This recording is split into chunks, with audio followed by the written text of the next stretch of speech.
Hello everyone, hope you all are doing well. I am Abhishek and you're watching my channel Financial Chai. As many of you are visiting my channel for the first time, I would like you to subscribe to my channel and press the bell icon for regular updates. Okay, so now we will be discussing the agenda for today's video. So we will be covering meaning of accounting, then procedure of accounting, then objectives of accounting, functions of accounting, then bookkeeping. We will discuss the meaning of bookkeeping. Okay, then difference between bookkeeping and accounting, and there are many subfields of accounting, so we will be discussing about them also, subfields of accounting, and we will be discussing the advantages and disadvantages of accounting, and at last we will be discussing the users of financial information. Who are the different users? Okay, we will be discussing the types of users in this topic. So we will be covering all this topic in detail, so without wasting any time further, let's start. Okay, so in order to understand accounting better, the first thing you need to know about what is a business transaction. Okay, so for understanding business transaction, you first need to know activity. Okay, so activity is any work done. मतलब sir आपको work तो समझ आते ही होगा. Work means मतलब आप कोई भी जो काम करते हो वो एक्टिविटी होता है. Okay, then if we categorise activity, so like there are two types of activity, economic activity and non economic activity. Sir जो इकोनॉमिक एक्टिविटी होता है वो मॉनेटरी कंसिड्रेशन के लिए किया जाता है, मतलब उसमें मनी इन्वॉल्व होता है. और जो नॉन इकोनॉमिक एक्टिविटी होता है वो नॉन मॉनेटरी कंसिड्रेशन के लिए होता है और उसमें मनी इन्वॉल्व नहीं होता है. For example, a doctor treating his patient is a economic activity and a doctor treating his own son is a non economic activity. क्योंकि एक जब डॉक्टर पेशेंट को ट्रीट करता है तो ही चार्जेस मनी. ओके, तो ये उसका बिजनेस हो गया. ओके, और प्रोफेशन, यू कैन से प्रोफेशन. और जब वो अपने बच्चे का ट्रीटमेंट करता है तो वो उससे पैसा चार्ज नहीं करता है. So that is a non economic activity. वो अपने पर्सनल उसके लिए करता है. ठीक है, उसका रिलेशन, पर्सनल रिलेशनशिप की वजह से वो कर रहा है. सो now you have understood economic activity and non-economic activity, then economic activity related to business. So what is economic activity related to business? मतलब ऐसे activities जो business से related हैं और जिसमें money involve हो रहा है, तो ऐसे activities को हम बोलते हैं business transactions. Okay, now I hope you all have understood business transaction. So coming to meaning of accounting, so there is an institution AICPA, American Institute of Certified Public Accountant. So they have defined accounting as accounting is the art of recording, classifying, summarizing in a significant manner and in terms of money, transaction and event which are in part at least of a financial character and interpreting the result thereof. So they have used a complex word which makes this definition very complex. So let me simplify it for you. Basically this means to say, once you have a business transaction, then you need to record it, then you need to classify it, then you need to summarize it. Okay, then you need to analyze it, then interpret it, and then communicate it to the users. Okay, so accounting is all about this process. So we will be discussing all this process in detail. Okay, so our next topic is procedure of accounting. So the first thing is recording. What we do in accounting is the first thing we do recording of transactions. When the business transaction is identified, we record it in books of account. ठीक है, तो जो books of account होता है sir, हम लोग उसको journal बोलते हैं. ठीक है, और जर्नल को हम लोग सब बुक्स में डिवाइड कर सकते हैं. मतलब अगर सोचो कि बिजनेस में इतने सारे टाइप के एक्टिविटीज़ होते हैं, अगर आप सारे एक्टिविटीज़ को एक ही जगह रिकॉर्ड कर दो तो वो कितना कॉम्प्लिकेटेड होगा. तो we have different types of subsidiary book. जैसे सेल्स बुक, सेल्स होता है तो उसके लिए वी हैव सेल्स बुक, तो हम सेल्स बुक में रिकॉर्ड करते हैं. वैसे ही परचेज होता है तो हम परचेज बुक में रिकॉर्ड करते हैं. फिर सेल्स रिटर्न, परचेज रिटर्न, ऐसे सर बहुत सारे बुक्स हैं. Will discuss it letter.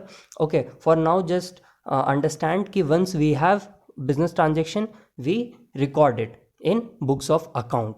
ठीक है, तो this is called recording. Now what is classifying? अब for suppose sir recording phase में हमारे साथ ऐसा हुआ होगा कि परचेज हुआ होगा, so we recorded in purchase book. But suppose think कि परचेज हो गया. अब परचेज ज़रूरी थोड़ी ना है कि आपने एक ही सप्लायर से आपने परचेज किया होगा. ओके, आपके पास बहुत सारे सप्लायर होंगे जो आपको सामान बेचते होंगे. ओके, तो now we need to maintain a separate account for each of them. मतलब सबके लिए अलग अलग हम लेज़र बनाते हैं. मतलब जो सेपरेट अकाउंट्स बनता है उसे हम लेज़र बोलते हैं. ठीक है, तो जो क्लासीफाइंग स्टेज जो होता है, क्लासीफाइंग स्टेज में we prepare ledger accounts. Okay, so इसमें यहाँ पे होता है कि एक एक नेचर का जो ट्रांजेक्शन होता है वी रिकॉर्ड इट। जैसे हमारा सप्लायर है, सपोज एक सप्लायर है हमारे मिस्टर ए एंड दूसरे सप्लायर है हमारे मिस्टर बी। ओके, तो मिस्टर ए के लिए हम एक अलग अकाउंट बनाते हैं और एक साल में हमने मिस्टर ए से जितना भी परचेज किया होगा we will record in mister A's account. Okay, अब मिस्टर बी, अब हमने एक साल के अंडर जितना भी ट्रांजेक्शन मिस्टर बी के साथ किया होगा we will record in separate account. तो इसका सर बेनिफिट ये है कि हम लोगों को साल के एंड में, मतलब at the year ending, we will come to know कि सर किसके अकाउंट में कितना बैलेंस है हमारा। तो क्लासीफाइंग इज ऑल अबाउट कि जैसे जर्नल में हम लोग एक ही जगह सारी चीज़ों को रिकॉर्ड करते हैं। मान के चलो हमारे पास एक बुक है, बड़ा सा परचेज बुक, जिसमें हमने सारे परचेज ट्रांजेक्शन्स रिकॉर्ड किए। नाउ इन क्लासीफाइंग स्टेज, अब परचेज के अंदर में जितने भी हमारे अलग अलग अकाउंट्स हैं हम सारों को अलग अलग प्रिपेयर करेंगे। मतलब जैसे purchase mister A, mister B, mister C, mister D, तो हमने जिनसे भी परचेज किया है सबके लिए we will prepare separate account. और ऐसे ही सेल्स के लिए भी होता है, ऐसे ही कैश के लिए, तो मतलब सबके लिए we do different, we prepare different account. तो ये जो क्लासीफाइंग स्टेज होता है, तो इसमें हम सारे जितने भी ट्रांजेक्शन जनरल में रिकॉर्ड किए जाते हैं उसको हम लोग क्लासीफाई करते हैं और एक तरीके के ट्रांजेक्शन को रिकॉर्ड करते हैं। Then comes to summarising. When we talk about summarizing, it is all concerned with preparing of trial balance, profit and loss, balance sheet and cash flow statement. तो सर ये बहुत भारी भारी वर्ड हो गए, let me explain this to you. मतलब इसमें क्या होता है कि अब जैसे क्लासीफाइंग भी हो गया, सारे अकाउंट्स को हमने कर दिया, मतलब सारे different different account we have prepared. अब बड़े बड़े एंटिटीज़ होते हैं, बिजनेस ऑर्गेनाइजेशन, तो उनके पास कितने सारे सप्लायर्स होते हैं और कितना कुछ होता है। तो एक नॉर्मल इंसान के सामने अगर हम ये सब प्रेजेंट करें कि ये हमारे पास ये लेज़र है, हमारा इतना का परचेज़ कर दिया, इतना सेल कर दिया, ओके, सो कोई नॉर्मल इंसान उस चीज़ को नहीं समझ पाएगा। तो इतने बड़े डेटा को we need to summarise it, मतलब उसे हम छोटा बनाते हैं और प्रेजेंट करते हैं। Summarising is just like making summary. Okay, मतलब जो इतना बड़ा हमारे पास डेटा था, रिकॉर्डिंग था, रिकॉर्डिंग से वी क्लासिफाइड, एंड देन जब क्लासीफाई हो गया तो जो भी क्लासीफाइड डेटा था हमारे पास, हम अब उसको समराइज कर रहे हैं। ठीक है, तो ट्रायल बैलेंस में ऐसा होता है कि जितने भी अकाउंट हैं, जैसे मैंने एग्जांपल लिया था मिस्टर ए का, जो परचेज मिस्टर ए से हमने जितना परचेज़ किया तो हमने मिस्टर ए का अकाउंट बनाया, देन हमने मिस्टर बी का अकाउंट बनाया। ठीक है, फिर परचेज अकाउंट होता है, सेल्स अकाउंट होता है। तो ऐसे जितने भी अकाउंट होते हैं, सारे अकाउंट का जो बैलेंस होता है, क्रेडिट और debit, okay, so we make a trial balance. ये हम आगे जाके पढ़ेंगे ट्रायल बैलेंस क्या होता है। फिर profit and loss account. Profit and loss account जो होता है सर, वो हमारे इनकम और एक्सपेंस से डील करता है कि बिजनेस का क्या क्या इनकम हो रहा है और बिजनेस का क्या क्या एक्सपेंस हो रहा है।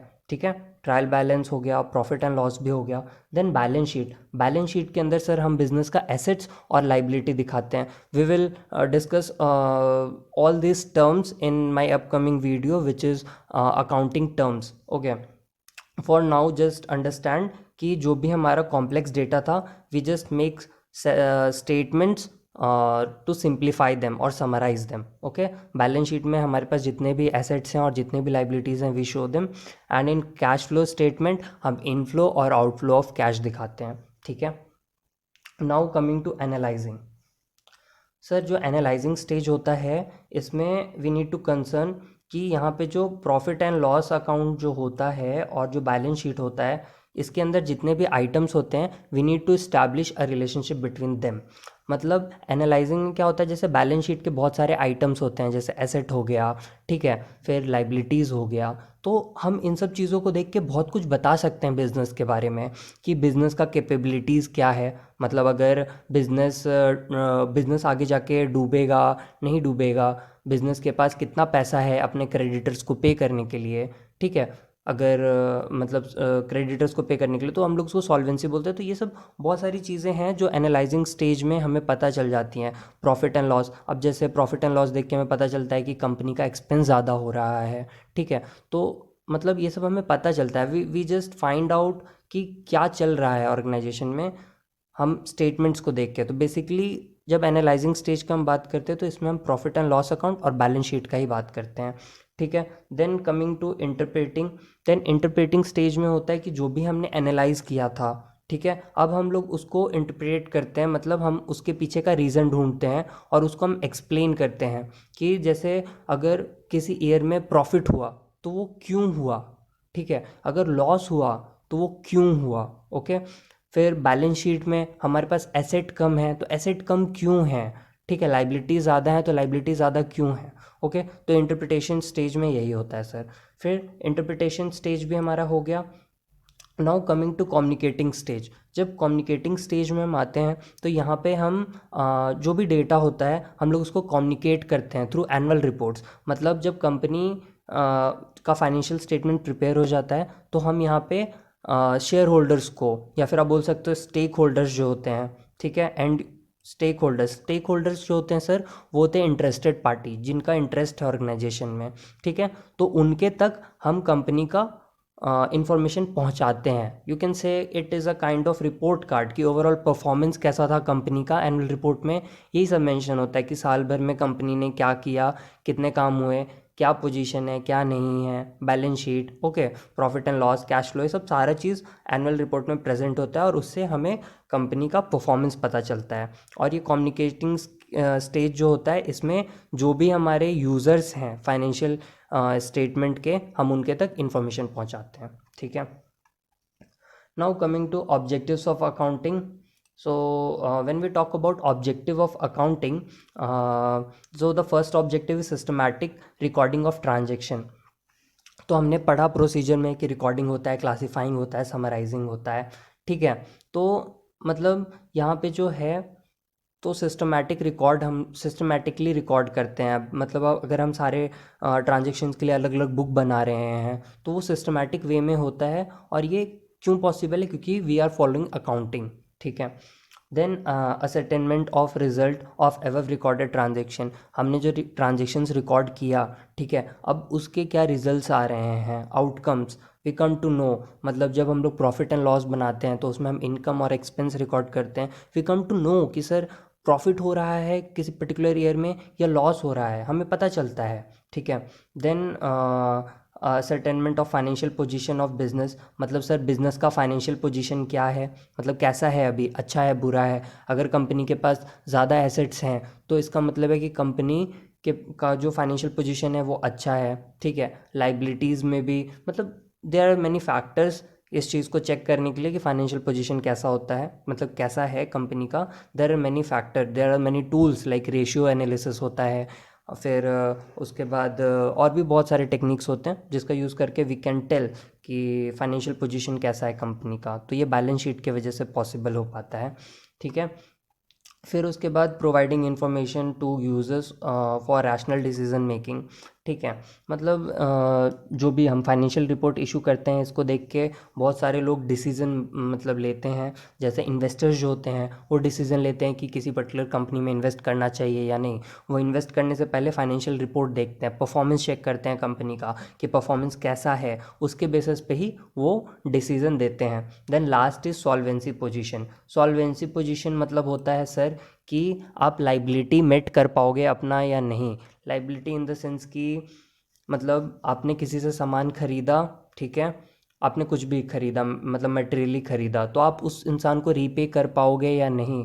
तो सॉल्वेंसी पोजीशन मतलब होता है कि द एबिलिटी टू रीपे, मतलब आप कितने केपेबल हो रीपे करने के, ठीक है। आपके जो डेट हैं उसको आप कितना जल्दी रीपे कर सकते हो, कर भी पाओगे या नहीं कर पाओगे, तो ये होता है सॉल्वेंसी पोजीशन। तो ये भी मेज़र करता है, ठीक है। Now talking about functions of accounting, so the first is measurement.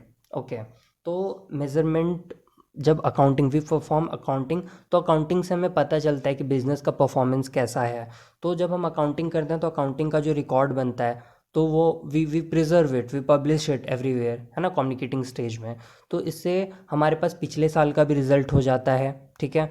मतलब अकाउंटिंग हम परफॉर्म करते हैं तो हमें पिछले साल का रिजल्ट पता चलता है। फिर जब हम accounting through out the year perform करते हैं तो हमें इस साल का रिजल्ट पता चलता है। तो हमें फाइनेंशियल पोजीशन पता करने में और कंपनी का परफॉर्मेंस पता करने में अकाउंटिंग हेल्प करता है। फंक्शंस मतलब कि रोल क्या क्या है अकाउंटिंग के, तो अकाउंटिंग का एक रोल ये भी है कि मेजरमेंट, ठीक है। तो उसमें हम फाइनेंशियल परफॉर्मेंस मेजर करते हैं, करंट ईयर का भी और प्रीवियस ईयर का भी, ठीक है। देन फोरकास्टिंग, फोरकास्टिंग मतलब सर क्या हो गया कि फोरकास्टिंग मतलब कि इवैल्यूएटिंग द फ्यूचर परफॉर्मेंस, ठीक है। मतलब आप अभी से ही प्रिडिक्ट कर रहे हो कि फ्यूचर में कंपनी कैसा परफॉर्म करने वाला है।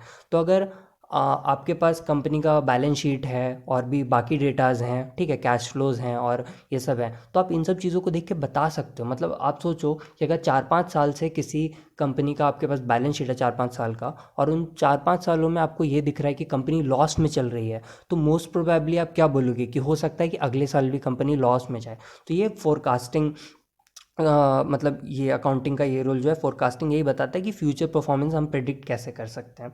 देन डिसीजन मेकिंग, ठीक है। डिसीजन मेकिंग में मतलब होता है कि जैसे मान के चलो कि कंपनी को पैसे का ज़रूरत है, ठीक है, तो अब पैसा हम कहाँ से लें। अब उस केस में कंपनी देखेगा कि कंपनी के पास कितने एसेट हैं, क्या हैं, ठीक है, किस सोर्स से पैसा उठाना चाहिए, पब्लिक से पैसा लें या शेयर होल्डर से ही वापस से हम पैसा लें शेयर इशू करके, या फिर हम पब्लिक इशू के लिए जाएं। तो इन सब चीज़ों के लिए जो है हमारा अकाउंटिंग डेटा जो होता है वो बहुत हेल्प करता है। इवन इन्वेस्टमेंट्स में भी, लाइक अगर किसी नए फिक्स एसेट में इन्वेस्ट करना है हमें, तो इन सब चीज़ों में हमें बहुत हेल्प मिलता है, ठीक है, अकाउंटिंग के वजह से। Then accounting also help for comparison and evaluation, ठीक है। कंपैरिजन एंड इवैल्यूएशन मतलब मैंने बताया था कि जब अकाउंटिंग हम यूज़ करते हैं तो अकाउंटिंग से हम एक रिपोर्ट बनाते हैं और वो रिपोर्ट हमारा चलते रहता है। आप एनुअल रिपोर्ट देखोगे तो आपको पिछले 10 साल का, पिछले 12 साल का एनुअल रिपोर्ट मिल जाएगा, ओके। तो मतलब ये जो होता है ये फैसिलिटेट करता है कंपैरिजन को, ठीक है। मतलब अकाउंटिंग के हेल्प से we can compare our current year performance with previous year performance, okay. फिर last we talking about control. So control में होता है कि मतलब हमें अकाउंटिंग जब हम करते हैं तो हमें पता चलता है कि हमारा वीकनेस किधर है, क्या है। अब जैसे अकाउंटिंग करते हैं तो हमें पता चलता है कि हमने इन्वेस्टमेंट किया था और वो इन्वेस्टमेंट यूज़फुल नहीं है, या हमने जो प्रोविज़न बनाया था मतलब बैड डेब्ट्स के लिए। बैड डेब्ट्स मतलब होते हैं कि जिनसे हमें पैसा मिलने वाला था बट अब वो हमें पैसा नहीं दे रहे हैं, तो ज़्यादा बैड डेब्ट हो रहे हैं, ठीक है। मतलब हमारा क्रेडिट जो हम क्रेडिट देते हैं, उधार देते हैं लोगों को, वो अच्छा है या नहीं है क्रेडिट सिस्टम, ठीक है। बहुत कुछ पता चलता है अकाउंटिंग के हेल्प से। तो मतलब अभी के लिए बस इतना ही समझ लो कि अकाउंटिंग जो है, मतलब अकाउंटिंग का एक फंक्शन कंट्रोल भी है, और वो हेल्प करता है बिजनेस को कंट्रोल करने में, परफॉर्मेंस कंट्रोल करने में। Then government regulation and taxation, मतलब कंपनी को भी टैक्स पे करना होता है। जैसे नॉर्मल पर्सन जो टैक्स पे करता है इनकम टैक्स, वैसे कंपनी को भी टैक्स पे करना होता है, ठीक है। तो टैक्स पे जो होता है वो सर प्रॉफिट के ऊपर पे होता है। तो अगर अकाउंटिंग ही नहीं होगा तो हमें प्रॉफिट या लॉस कैसे पता चलेगा, और जब हमें प्रॉफिट और लॉस नहीं पता चलेगा तो फिर हम टैक्स कैसे पे करेंगे। तो अकाउंटिंग जो है वो काफ़ी यूज़फुल होता है हमारा गवर्नमेंट रेगुलेशन एंड टैक्सेशन से मीट करने में, ठीक है। Now talking about bookkeeping. So basically bookkeeping is a part of accounting itself. मतलब अकाउंटिंग जो है सर वो एक वाइडर टर्म है, वाइडर मतलब चीज़ है, ठीक है। और उसी का एक पार्ट जो है वो है बुक कीपिंग। मतलब जो भी हमने अकाउंटिंग में पढ़ा, ठीक है, उसका एक स्टेज तक या फिर उसके एक पार्ट को, मतलब अकाउंटिंग के किसी एक पार्ट को we can say it is a book keeping, ठीक है। तो यहाँ पे क्या लिखा है, book keeping is an activity concern with recording of financial data related to business operation in a significant and orderly manner. मतलब बुक कीपिंग का जो प्राइमरी मोटिव होता है वो बस रिकॉर्डिंग होता है। मतलब डेटा को आपको बस रिकॉर्ड करना है, मतलब डेटा को आगे, मतलब क्या बोले, बस रिकॉर्डिंग तक ही हम लोग कंसर्न होते हैं। रिकॉर्डिंग के बाद जैसे एनालिसिस, इंटरप्रिटेशन, ये सब जो होता है ये सब बुक कीपिंग के अंदर नहीं आता। बुक कीपिंग मतलब बस सिंपली रिकॉर्ड कीपिंग होता है सर, ठीक है। तो बुक कीपिंग का जो प्रोसेस है, ए जो है वो है identifying financial transaction and event. सबसे पहले हमें बिजनेस ट्रांजेक्शन्स फाउंड करना होगा, ठीक है, फाइंड करना होगा। उसके बाद फिर हमें उसे मेजर करना होगा मॉनेटरी टर्म्स में। Then we need to record the financial transaction and event in books of account, मतलब जर्नल में, ठीक है। फिर जब जनरल में हम लोग जनरल एंट्री पास कर लेते हैं, then we need to classify the recorded transaction into ledger. मतलब हमें फिर जब जनरल हमारा बन गया तो उसके बाद हम लेजर बनाते हैं। और जो लेजर मेकिंग तक का जो प्रोसेस होता है, मतलब क्लासीफाइंग तक का जो प्रोसेस होता है, हम उसे ही बुक कीपिंग बोलते हैं, ठीक है। मतलब आइडेंटिफाइंग, मेजरिंग, ठीक है, रिकॉर्डिंग एंड क्लासीफाइंग, यहाँ तक का जो प्रोसेस होता है ये हमारा बुक कीपिंग के अंडर में आ जाता है, ठीक है। Now talking about the difference, तो सर जो बुक कीपिंग जो है, तो बुक कीपिंग और अकाउंटिंग, तो बुक कीपिंग का पहला पॉइंट जो बोलता है, it is a process concern with recording of transaction. मतलब यहाँ पे क्या है कि हमें ट्रांजेक्शन रिकॉर्ड करना हमारा जो है प्राइमरी मोटिव है, ठीक है, कि हमें बस ट्रांजेक्शन रिकॉर्ड करना है, ठीक है। उसके बाद अकाउंटिंग का जो है, it is a process concern with summarising the recorded transaction. मतलब अकाउंटिंग का जो प्राइमरी मोटिव है या मेजर कंसर्न जो है वो है कि जो भी रिकॉर्डेड डेटा है उसको समराइज्ड, कंडेंस्ड, मतलब छोटे फॉर्म में प्रेजेंट करना है, मतलब इजी वे, मतलब ऐसा मैनर में प्रेजेंट करना है जो कि सबके लिए अंडरस्टैंडेबल हो, okay. Then book keeping is a primary stage. Primary stage मतलब कि पहले ये होता है, बुक कीपिंग जो होता है, बुक कीपिंग पहले परफॉर्म किया जाता है, और जहाँ बुक कीपिंग ख़त्म होता है वहाँ से हमारा अकाउंटिंग शुरू होता है। मतलब बुक कीपिंग के बाद का जो प्रोसेस होता है, मतलब क्या बोलते हैं, समराइजिंग, एनालाइजिंग, इंटरप्रेटिंग, कम्युनिकेटिंग, ये सब सारा चीज़ अकाउंटिंग के अंदर में आता है, ठीक है। फिर बुक कीपिंग जो है, this is routine in nature. मतलब हमारा जो बुक कीपिंग होता है सर, वो रूटीन होता है इन नेचर, मतलब हमें थ्रू आउट द ईयर इसको करना पड़ता है। और मतलब जो अकाउंटिंग जो होता है वो analytical and dynamic in nature होता है। मतलब इसमें बहुत ज़्यादा कैलकुलेशन और बहुत ज़्यादा एनालिटिकल वो इन्वॉल्व होता है। तो हम इसको क्वार्टरली बेसिस पे, यू कैन से कि we do it on a quarterly basis और हाफ ईयरली बेसिस, ठीक है। कंपनी अपनी डेट, मतलब ये अकाउंटिंग फंक्शन को वी डू, ठीक है। Then financial statement do not form part of this process, and in accounting financial statement are prepared in the process on the basis of book keeping record। मतलब sir fourth point ये है, book keeping का जो fourth point है वो बोल रहा है कि बुक कीपिंग जो है वो फाइनेंशियल स्टेटमेंट का पार्ट नहीं है। मतलब जो भी हम बस एंट्री रिकॉर्ड कर रहे हैं, क्लासीफाई कर रहे हैं, तो ये हमारा फाइनेंशियल स्टेटमेंट का पार्ट नहीं बनता है। बट जो अकाउंटिंग है, अकाउंटिंग जो है इसमें हम फाइनेंशियल स्टेटमेंट प्रिपेयर करते हैं, और किस चीज़ के बेसिस पे करते हैं, बुक कीपिंग रिकॉर्ड्स के बेसिस पे हम अपना फाइनेंशियल स्टेटमेंट प्रिपेयर करते हैं। Now coming to the next topic which is subfields of accounting. So the first one is financial accounting. Okay, so financial accounting is basically concerned with preparation of financial statement and get to know the net result, okay, of the organization, which is profit and loss occur during a particular financial year। मतलब से simple words में कहो तो बात इतना है कि जो फाइनेंशियल अकाउंटिंग होता है वो कंसर्न होता है फाइनेंशियल स्टेटमेंट प्रिपरेशन से, और हमें ये डिटरमाइन करना होता है कि पर्टिकुलर ईयर में नेट लॉस हुआ है या नेट प्रॉफिट हुआ है। तो बेसिकली फाइनेंशियल अकाउंटिंग इन्हीं सब चीज़ों पे ध्यान देता है, okay. Now talking about management accounting. So management accounting is a one step forward to financial accounting. मतलब फाइनेंशियल अकाउंटिंग में जितना भी जो भी डेटा हमारा प्रोड्यूस हुआ है, फाइनेंशियल स्टेटमेंट्स बने हैं, जो भी बने हैं, तो उन सब के बेसिस पे मैनेजमेंट जो होती है वो आगे और रिपोर्ट बनाती है, डिटेल्ड रिपोर्ट बनाती है, जो कि मैनेजमेंट के लिए यूज़फुल होगी, ठीक है। मैनेजमेंट उन रिपोर्ट्स के बेसिस पे फर्दर डिसीजंस लेगा, ताकि जो बिज़नेस का जो परफॉर्मेंस है वो इम्प्रूव हो सके। तो basically management accounting is carried out to assist the management in discharging their duties, plan, direct and control the operation of business, ठीक है। तो यहाँ पे it is concern with process of measuring, analysing, interpreting and communicating information in management in a form which is easy to understand, ठीक है। तो मतलब जो भी है हमारा फाइनेंशियल स्टेटमेंट है उसको और ये लोग सिंप्लीफाई करते हैं और एक नया रिपोर्ट बनाते हैं जो कि हेल्प करता है मैनेजमेंट को फर्दर डिसीजन मेकिंग में, okay. Now coming to cost accounting. So cost accounting is basically concern with income and expenditure. मतलब जो भी बिजनेस के अंदर इनकम हो रहा है और जो भी एक्सपेंडिचर हो रहा है, we need to record it. और हमारा यहाँ पे बेसिकली जो फोकस होता है कॉस्ट पे होता है। There are different type of cost, वो एक अलग ही टॉपिक है, आगे जाके आप पढ़ोगे कॉस्ट मैनेजमेंट अकाउंटिंग, तो उसके अंदर हमें बताया जाता है कि फिक्स्ड कॉस्ट क्या होता है, मार्जिनल कॉस्ट क्या होता है, वेरिएबल कॉस्ट क्या होता है, ओके। सो यहाँ पे जितने डिफरेंट टाइप के कॉस्ट होते हैं we are concern with that. और जब हमें एक बार पता चल जाता है कि हमारा इनकम क्या है, हमारा एक्सपेंडिचर क्या है, कॉस्ट क्या है, तो then we are able to control it. मतलब हम वहाँ पे कॉस्ट कंट्रोलिंग मेथड्स लगाते हैं, बहुत सारे टेक्निक्स होते हैं जैसे ABC हो गया, ABM हो गया, so these are help in cost controlling techniques. Okay. Now coming to social responsibility accounting.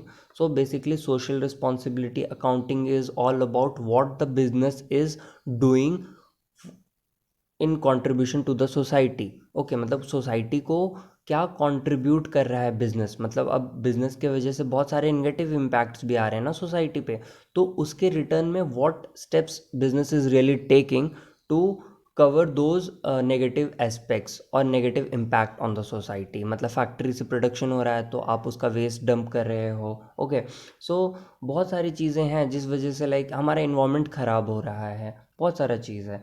तो बिकॉज ऑफ दिस, तो इन सब चीज़ों की वजह से सारे बिजनेस ऑर्गेनाइजेशंस को कॉरपोरेट सोशल रिस्पॉन्सिबिलिटी करना होता है. ठीक है, तो जब जो भी CSR होता है, जैसे कि बहुत सारे कंपनीज होते हैं वो NGO में पैसा देते हैं, बहुत सारे कंपनीज होते हैं जो फ्री एजुकेशन के लिए स्कॉलरशिप्स प्रोवाइड करते हैं, बहुत सारे NGOs होते हैं जो लाइक रिवर का क्लीनिंग वगैरह में वर्क कर रहे होते हैं, क्लीनिंग फील्ड में, ट्री प्लांटेशन में वर्क करते हैं. So these are all social responsibilities. और जब एक ऑर्गेनाइजेशन सोशल रिस्पॉन्सिबिलिटी करता है तो उसका पर्टिकुलर एक अकाउंटिंग किया जाता है, उसमें पता चलता है कि पर्टिकुलर ईयर में किसी बिजनेस ने कितना पैसा पर्टिकुलरली इन्वेस्ट किया है. ठीक है, मतलब हमें ये पता चलता है सोशल, मतलब सोसाइटी को कितना कंट्रीब्यूट कर रहा है एक बिजनेस ऑर्गेनाइजेशन. ठीक है, तो बहुत सारी मेजर मेजर कंपनीज है जैसे गूगल हो गई, ITC हो गए, ओके, इन्फोसिस, ये सब जो बड़े बड़े हीरो, ये सब जो कंपनीज हैं ये अपने CSR के लिए ही जाने जाते हैं, corporate social responsibility. You can search about them. Now talking about human resource accounting, as accounting is evolving, and now human resource are the most uh, what do we say, human resource is like most important element for any business. Okay, तो यहाँ पे क्या है कि आप human resource basically जो होते हैं सर, हमारे एम्प्लॉयज़ होते हैं, वर्कर होते हैं, स्टाफ होते हैं. तो बेसिकली आप इनके लिए क्या कर रहे हो, आप इनमें क्या इन्वेस्टमेंट कर रहे हो, इनके ट्रेनिंग के लिए, इनको और क्या क्या प्रोवाइड कर रहे हो अपने एम्प्लॉयज़ को. तो basically all this things come under human resource. तो सर इसका भी एक प्रॉपर अकाउंटिंग किया जाता है ताकि जो डिफरेंट स्टेक होल्डर हैं उनको पता चले कि बिजनेस जो है वो अपने एम्प्लॉयज़ के लिए क्या क्या कर रही है. Now coming to advantages and limitations of accounting. So first we will discuss advantages of accounting. So the first is first point under advantages, provide financial information of business. Basically sir यही हो गया कि जो भी हम financial report जो होता है हमारा, balance sheet, profit and loss, cash flow, ठीक है, तो ये सारे स्टेटमेंट जो होते हैं वो अपना अपना पर्पस फिल करते हैं. ठीक है, बिजनेस बैलेंस शीट से पता चलता है फाइनेंशियल पोजीशन क्या है, फिर प्रॉफिट एंड लॉस से पता चलता है कि हमारा नेट परफॉर्मेंस पता चलता है हमें. ठीक है, कैश फ्लो से हमें पता चलता है कि कैश इनफ्लो कितना हो रहा है, कैश आउटफ्लो कितना हो रहा है. तो बेसिकली जो भी फाइनेंशियल इन्फॉर्मेशन होता है बिजनेस से रिलेटेड वो अकाउंटिंग हमें प्रोवाइड करता है. ठीक है, now coming to the next point which is assistant to management. मतलब मैनेजेरियल, जितने भी मैनेजरियल डिसीजन होते हैं सारे में हमारा अकाउंटिंग फैसिलिटेट करता है, क्योंकि अकाउंटिंग जो होता है वो हमें बताता है कि कंपनी या फिर बिजनेस जो है वो ऑलरेडी लॉसेज में चल रही है, प्रॉफिट में चल रही है, अभी ये डिसीजन लेना सही रहेगा नहीं रहेगा. तो ये सब जो भी डिसीजन होता है मैनेजमेंट का, ये अकाउंटिंग इन्फॉर्मेशन के बेस पे ही होता है. Then third point is facilitate settlement of tax liabilities. Tax liability जो टैक्स जो हमारा होता है, टैक्स जो पे किया जाता है वो हमारे प्रॉफिट के ऊपर पे किया जाता है. और प्रॉफिट हमें कब पता चलेगा, जब हम अकाउंटिंग परफॉर्म करेंगे. ठीक है, जब अकाउंटिंग होगा, अकाउंटिंग के बाद हमारा profit and loss account prepare होगा तो हमें पता चलेगा कि हमारा प्रॉफिट कितना है. ठीक है, तो फिर उस प्रॉफिट के ऊपर टैक्स लगता है. तो टैक्स लाइबिलिटी पता करने के लिए भी हमारा सबसे पहला जो इंपॉर्टेंट चीज़ है वो प्रॉफिट है, और प्रॉफिट हमें तभी पता चलेगा जब हम अकाउंटिंग करेंगे. Then facilitate comparative study. Comparative study मतलब सर आप किसी दो चीज़ को कंपेयर कर रहे हो, तो यहाँ पे कंपेरेटिव स्टडी का बात हो रहा है, तो इट इज़ इन रेफरेंस कि एक ईयर का परफॉर्मेंस आप पिछले साल से कर रहे हो या प्रीवियस ईयर से कर रहे हो या उसके भी प्रीवियस ईयर से आप कर रहे हो. ओके, तो इंटर फर्म होता है, इंटर फर्म कंपैरिजन होता है, इंट्रा फर्म कंपैरिजन होता है. तो ये सब जो है चीज़ें, ये analysis of financial statement class 12th में जाके बताया जाएगा कि क्या होता है inter firm, intra firm. You will get to know about it. Then facilitate loans, मतलब अगर आप किसी भी फाइनेंशियल इंस्टीट्यूशन के पास जाओगे लोन वगैरह के लिए, ओके, लोन रेज करने के लिए, तो they will see your financial statements, मतलब आपके फाइनेंशियल स्टेटमेंट के बेसिस पे ही आपको लोन मिलेगा, उससे आपका सॉल्वेंसी डिसाइड होगा, आप पैसा दे पाओगे नहीं दे पाओगे, सारा चीज़ उसी चीज़ से डिसाइड होता है sir. Okay, now talking about the limitations of accounting, so the first is accounting is not fully accurate। तो हाँ सर, ऐसा तो है, क्योंकि जो डेप्रिसिएशन, फर्स्ट एग्जांपल, इसको मैं एग्जांपल समझा रहा हूँ, accounting is not fully accurate. तो सबसे पहले तो बैड डेब्ट, मतलब जो भी हमारा जो डेटर्स होते हैं जिनसे हमें पैसा लेना होता है, बट हमें पैसा नहीं भी मिला होता है तो भी हम उसको आज ही इनकम मान लेते हैं, बट हो सकता है कि वो फ्यूचर में जाके वो इंसान हमें पैसा दे ही ना, मतलब बिजनेस ने सेल कर दिया अभी और उसको डेटर बना दिया कि वो बाद में हमें पैसा दे देगा, बट एग्जैक्टली क्या पता कि वो देगा या नहीं देगा। फिर भी हमारा एक्चुअल बेसिस के ऊपर में हम प्रॉफिट ये सब कैलकुलेट कर लेते हैं, तो ये एक्यूरेट नहीं है। उसका डेप्रिसिएशन में भी, जैसे आप 1 साल का डेप्रिसिएशन एक बार में चार्ज कर रहे हो, तो आपको क्या पता कि असली में एसेट का उतना ज़्यादा यूज़ हो भी रहा है या नहीं। आप एक फ़िक्स्ड मेथड पे आप चार्ज करते जा रहे हो, एक फ़िक्स्ड अमाउंट पे डेप्रिसिएशन, और उसका मार्केट वैल्यू क्या है क्या नहीं है, यू डोंट नो। तो accounting is not fully accurate. Then does not indicate realisable value. Realisable value मतलब सर, रियलाइजेबल वैल्यू का जब भी बात हो तो that is specifically concern with asset, मतलब एसेट, बिजनेस के पास जो भी एसेट है, मशीनरी हो गया, बिल्डिंग हो गया, ठीक है, जो भी है, तो उसका रियलाइजेबल वैल्यू मतलब उसको जब हम बेचेंगे तो कितना पैसा मिलेगा। तो जो बैलेंस शीट में जो भी अमाउंट लिखा होता है, ज़रूरी नहीं है कि हमें मार्केट में उतना ही अमाउंट मिलेगा, ठीक है। तो यही पॉइंट हमारा बोल रहा है। Then ignore qualitative elements. Qualitative elements मतलब जो आपके ह्यूमन रिसोर्स हैं, आपके जो एम्प्लॉयज़ हैं, आपके जो मैनेजर्स हैं, तो ये सब जो सारे लोग हैं, मतलब इनका जो क्वालिटेटिव कैरेक्टरिस्टिक्स है जो कि सबसे ज़्यादा इंपॉर्टेंट है आज के टाइम पे, वो चीज़ ये इग्नोर कर देता है accounting. Okay, then ignore effect of price level changes. Price level changes मतलब सर कि मार्केट में प्राइस चेंज हो रहा है गुड्स का, किसी भी जो आप जो भी आपके पास गुड्स है या एसेट है, कुछ भी है, तो मार्केट में प्राइस चेंज हो रहा है, बट आप उसका प्राइस नहीं चेंज कर रहे हो, आप उसी प्राइस पे अपने बुक्स में आप उस चीज़ को शो कर रहे हो जिस प्राइस पे आपने ख़रीदा था। Okay, and the last thing is window dressing. Window dressing simply means manipulation of accounting records. मतलब अकाउंटिंग रिकॉर्ड एविडेंस के साथ सपोर्ट किया जाता है, but still it can be easily manipulated. Okay, so manipulation of accounting record is also known as window dressing. Window dressing means बढ़ा चढ़ा के दिखाना अपने फाइनेंशियल स्टेटमेंट को। Now talking about users of financial information. जो भी financial information prepare हुआ है, तो उसके यूजर्स कौन होते हैं, तो यूजर्स को 2 कैटेगरी में बांटा जाता है। पहले होते हैं sir internal users, and the second one is external users. तो इंटरनल यूजर्स जो होते हैं, बेसिकली वो इंटरनल पार्टी होते हैं जो बिजनेस से डायरेक्टली रिलेटेड होते हैं, ठीक है। तो पहले जो होते हैं वो ओनर्स होते हैं। ओनर्स को पता होना चाहिए कि बिजनेस परफॉर्म कैसा कर रहा है, क्योंकि उन्होंने ही स्टार्ट किया। They are the owners. Owners mean shareholders. तो वो पैसा देते हैं सर बिजनेस को, तो उन्हें पता होना चाहिए कि बिजनेस में क्या चल रहा है क्या नहीं चल रहा है, ठीक है, कंपनी कैसा परफॉर्म कर रहा है। Then management. मैनेजमेंट को भी पता होना चाहिए कि फाइनेंशियल मैनेजमेंट भी यूज़ करता है फाइनेंशियल इन्फॉर्मेशन का डिसीजन मेकिंग में, ठीक है। फिर एम्प्लॉयज़ और वर्कर जो है, उन्हें भी वो भी फाइनेंशियल इन्फॉर्मेशन का यूज़ करते हैं, ताकि उन्हें पता हो अपने ऑर्गेनाइजेशन के बारे में कि उनका ऑर्गेनाइजेशन कैसा परफॉर्म कर रहा है। तभी तो वो मोटिवेटेड रहेंगे इन सब चीज़ों के लिए काम करने के लिए, and they will stick in the organisation for the long time. Okay, now talking about the external users. External users वो होते हैं सर जो डायरेक्टली मतलब डायरेक्टली इन्वॉल्व नहीं होते हैं बिजनेस से, but they have some interest in the business, जैसे इन्वेस्टर्स और पोटेंशियल इन्वेस्टर्स। इन्वेस्टर्स और पोटेंशियल इन्वेस्टर्स जो होता है, जो हमारे जो प्रेजेंट इन्वेस्टर हैं, जिन्होंने पैसा ऑलरेडी इन्वेस्ट करके रखा है हमारे ऑर्गेनाइजेशन में। और पोटेंशियल इन्वेस्टर्स जो होते हैं, जो हमारे ऑर्गेनाइजेशन में इन्वेस्ट कर सकते हैं, तो अगर हमारा फाइनेंशियल इन्फॉर्मेशन अच्छा होगा तभी वो करेंगे। क्रेडिटर्स। क्रेडिटर्स क्रेडिट देने से पहले वो हमारा फाइनेंशियल इन्फॉर्मेशन देखते हैं कि अगर मैं इसे उधार देता हूँ, क्रेडिटर्स ऐसे लोग होते हैं जो हमें उधार देते हैं, तो क्रेडिटर्स भी वही देखते हैं ना कि अगर मैं इसे उधार दूंगा क्या ये मेरा उधार वापस कर पाएगा। तो बेसिकली यही चीज़ होता है, ठीक है। देन गवर्नमेंट अथॉरिटीज़ भी चेक करता है फाइनेंशियल, जैसे टैक्स लाइबिलिटी सेटलमेंट करने के लिए जो हमारा इनकम टैक्स डिपार्टमेंट है वो चेक करता है कि मतलब ऐसा तो नहीं है कि ये अपना इनकम कम दिखा रहे हैं, ज़्यादा दिखा रहे हैं, क्या कर रहे हैं। सो गवर्नमेंट अथॉरिटीज़ भी यूज़ करता है। Then bank and financial institution loan देने के लिए, we have discussed it earlier. Then consumer भी जो भी कंपनी का प्रोडक्ट यूज़ करते हो, कंज्यूमर मतलब जनरल पब्लिक जैसे हम आप सब. ओके. तो वो भी कंसर्न होते हैं कि हम जिस कंपनी का प्रोडक्ट हम यूज़ करें वो अच्छा परफॉर्म कर रहा है या नहीं कर रहा है. Then at last it is general public. General public में से भी बहुत सारे लोग जो होते हैं वो स्टॉक इन्वेस्टमेंट में इंटरेस्टेड होते हैं. तो कंपनी में वो तभी इन्वेस्ट करेंगे जब उन्हें पता होगा कि कंपनी का फाइनेंशियल परफॉर्मेंस जो है अच्छा है. ठीक है. तो यहाँ पे भी अकाउंटिंग इन्हें हेल्प करता है. Okay. So now winding up. I hope you all understand whatever I taught in this video, and even if you have some doubt, you can contact me. My WhatsApp number and my mail ID is there in about section of my YouTube channel. You can take my number from there. And one more thing, the notes through which I taught in this video is present in the description. You can download it from there. Thank you so much.